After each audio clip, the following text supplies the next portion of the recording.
พ่อใบไทยยำชูเต็มพ่อยำมาชูเต้เหมือนไตมันน้อยำใบในไรนู้แต่ยำแต่ยำมือไอ้บ่าให้เรายำมาดอสไลยำมายำเมาจมูกนาเก๋เมาชีไอ้เมาจันตุซับทอนตุซับมาไอ้ที่ยำมาดังเนี่ยเมื่อสัน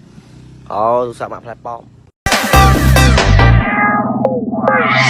เอาสมสลายส่วนเบนตรงให้ยมก็จงหวังแม่ขโมอ่อนนุ่มเอสไล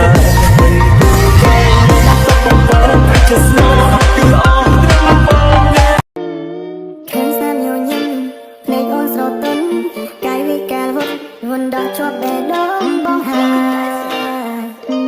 មានដឹងតែត្រានកាអារម្មណ៍ស្នេហ៍នេះមិនដឹងកាលពីពេលណានៅតែនឹកឃើញដល់រូបជីវ៉ារឿងរ៉ាវស្នេហាស្នាមញញឹមដែលអូនបានផ្ដល់អារម្មណ៍រវើរវីចិត្តបងនេះតែងទន្ទឹងពីឈ្មោះថ្លៃHello បាទសួស្តីបងប្អូនទាំងអស់គ្នាបាទហើយថ្ងៃនេះខ្ញុំចង់ប្រាប់បងប្អូនថាគឺជាថ្ងៃពិសេសរបស់ធីមបាទគឺ4ឆ្នាំរបស់ប៉ាជេធីមដែរបានមាននៅក្នុង YouTube បាទចឹងប្រាប់ថាថ្ងៃនេះប៉ាជាមានកម្មវិធីធំមួយនៅផ្ទះខ្ញុំបាទគឺកម្មវិធីអាពីពីពីមង្គលការបាទជប់លៀងទេជប់លៀងបាទហើយចឹងបាទ4ឆ្នាំបាទចឹងថ្ងៃនេះខ្ញុំប្រហែលជាចេញពីនេះតើខ្ញុំប្រហែលជាជីឡានទៅជាមួយនឹងពូសិលាបាទតែថ្ងៃនេះខ្ញុំអត់ពាក់មួកសុវត្ថិភាពមកទៀតណាទិញកៅអៅបាទទិញកៅអៅហើយខ្ញុំជិះឡានទៅមិនបាច់ពាក់មួកសុវត្ថិភាពទេបាទហើយខ្ញុំនឹងចេញពី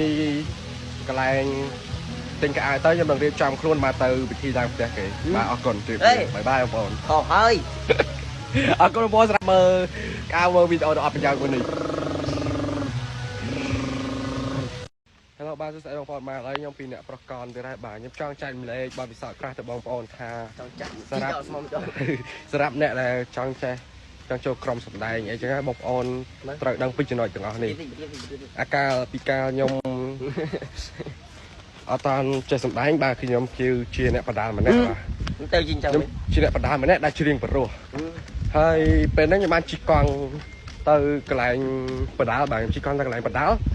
ពេលហ្នឹងខ្ញុំទៅទិញត្រីបាទជិះទៅខ្ញុំអត់បានពាក់មួកសុវត្ថិភាពទេបាទហើយកង់ខ្ញុំហ្នឹងគឺរបូតចង្វាក់បាទគឺរបូតកង់បាទកង់របូតចង្វាក់ហើយក៏ជួបប៉ូលីសបាទប៉ូលីសផាកម៉ូតូខ្ញុំដោយសារតែម៉ូតូខ្ញុំហ្នឹងដូរពណ៌បាទ